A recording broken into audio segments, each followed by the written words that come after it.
ఆంధ్రప్రదేశ్ ప్రభుత్వం బాల్య వివాహాల నిర్మూలన కార్యక్రమానికి ప్రతిష్టాత్మకంగా చేపట్టేందుకు కార్యాచరణ ప్రారంభించింది.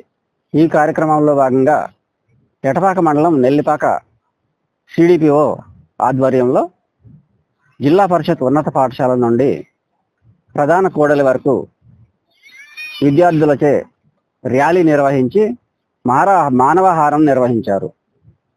మానవహారంలో ఎటపాక సిడిపిఓ అరుణ మాట్లాడుతూ బాల్య వివాహాలను నిర్మూలించడం ఎంతో ముఖ్యమని, కిషోర బాలికలుగా పేరు పొందిన యుక్త వయసులో ఉన్నటువంటి బాలికలు బాల్య వివాహాలు చేస్తే వాళ్ళ ఆరోగ్యంపై ఒత్తిడి పడే అవకాశం ఉందని, ఈ బాల్య వివాహాలను నిర్మూలించే విధంగా చర్యలు చేపట్టాలంటూ కోరారు. అలాగే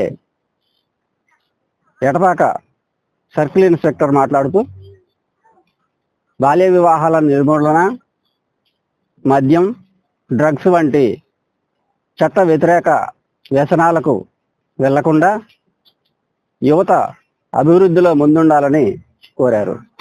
వీడియో జర్నలిస్ట్ స్థాయితో ఈశ్వర్, ప్రైమ్ న్యూస్, నెల్లిపాక.